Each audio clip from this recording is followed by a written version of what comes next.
안녕하십니까. 맥체인 성경 읽기 사무엘상 27장, 고린도전서 8장, 에스겔 6장, 시편 44편. 첫 번째 사무엘상 27장, 신앙의 흔들림과 하나님의 숨은 보호. 본문 이에 도움이 되는 배경과 맥락을 소개합니다. 사울에게 쫓기는 삶이 지속되자 다윗은 마음에 내가 후일에는 사울의 손에 붙잡히리니 라고 생각하며 블레셋 땅으로 피신합니다. 그는 가드 왕 아기스에게 나아가 시글락을 얻고 그곳에서 블레셋을 위하여 일하는 척하며 실은 유다의 원수들을 공격합니다. 다윗은 자신의 위치를 위장하고 거짓 보고까지 하며 생존의 길을 택하지만 본문은 이에 대해 명확한 평가 없이 하나님의 보호하심을 암시적으로 보여줍니다. 이는 다윗의 신앙이 흔들리는 순간에도 하나님의 섭리는 결코 중단되지 않음을 보여주는 사건입니다. 본문의 중요 구절을 소개합니다. 사무엘상 27장 1절. 다윗이 그 마음에 생각하기를 내가 후일에는 사울의 손에 붙잡히리니 블레셋 사람들의 땅으로 피하여 들어가는 것이 좋으리로다. 사울이 이스라엘 온 영토 내에서 다시 나를 찾다가 단념하리니 내가 그의 손에서 벗어나리라 하고,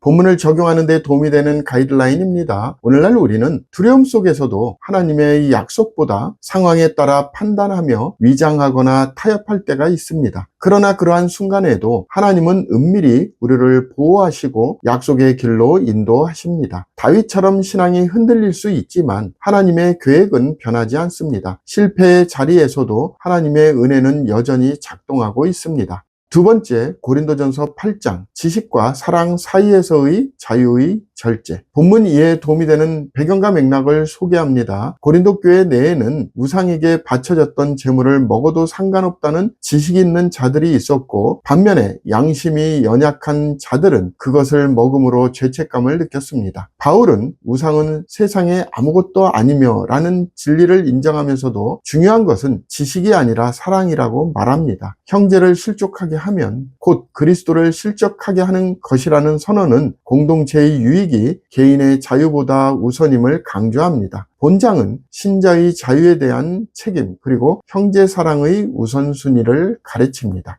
본문의 중요 구절을 소개합니다. 고린도전서 8장 1절 2절. 우상의 재물에 대하여는 우리가 다 지식이 있는 줄을 아나 지식은 교만하게 하며 사랑은 덕을 세우나니 만일 누구든지 무엇을 아는 줄로 생각하면 아직도 마땅히 알 것을 알지 못하는 것이요. 본문을 적용하는 데 도움이 되는 가이드라인입니다. 오늘날 우리는 옳은 지식과 신앙의 자유를 내세우며 타인의 신앙 양심을 가볍게 여기는 실수를 할 수 있습니다. 그러나 그리스도 안의 자유는 사랑으로 절제될 때에만 진정한 덕이 됩니다. 공동체 속 연약한 형제를 돌아보는 것이야말로 성숙한 신앙의 길입니다. 사랑 없는 지식은 오히려 교회를 무너뜨릴 수 있음을 기억해야 합니다. 세 번째, 에스겔 6장, 우상 숭배에 대한 하나님의 고통과 회복의 의지. 본문 이에 도움이 되는 배경과 맥락을 소개합니다. 하나님은 에스겔을 통해 이스라엘 산들을 향해 심판을 선포하십니다. 이스라엘 산들아, 주 여호와의 말씀을 들으라는 선언은 자연과 땅 자체가 우상 숭배의 증인이 되었음을 뜻합니다. 하나님은 산당과 우상들을 무너뜨리겠다고 하시며 그 모든 행위에 대해 내가 여호와인 줄을 너희가 알게 하려 함이라고 반복하십니다. 그러나 그 가운데에서도 칼을 피하여 이방인들 중에 살아남은 자들을 남기시고 그들로 하여금 회개하게 하시겠다고 말씀하십니다. 이는 심판 속에서도 긍휼을 잊지 않으시는 하나님의 성품을 드러냅니다.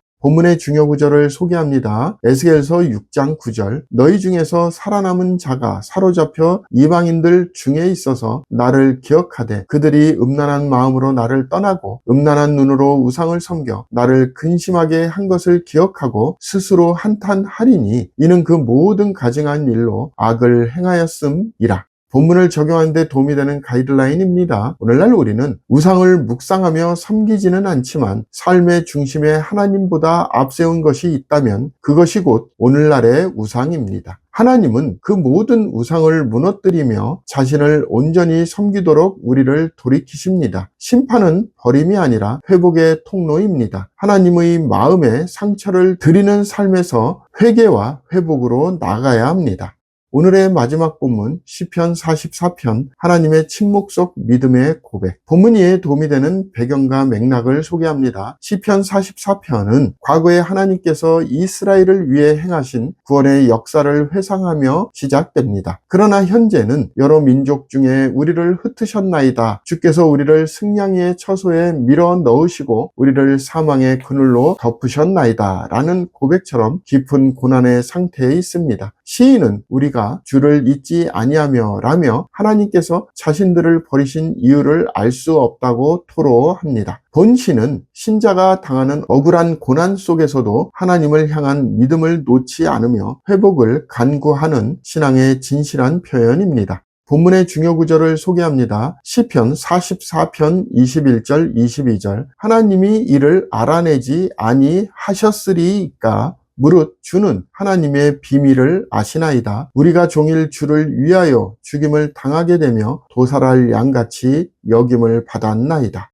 본문을 적용하는 데 도움이 되는 가이드라인입니다. 오늘날 우리는 이유 없는 고난과 외면당하는 듯한 현실 속에서 하나님의 선하심을 의심할 수 있습니다. 그러나 믿음은 하나님의 침묵 속에서도 계속해서 부르짖는 것입니다. 과거의 은혜를 기억하고 현재의 고난을 하나님께 아뢰며 미래의 구원을 기다리는 인내가 믿음의 본질입니다. 이해되지 않아도 신뢰하는 신앙이 참된 경건입니다. 감사합니다.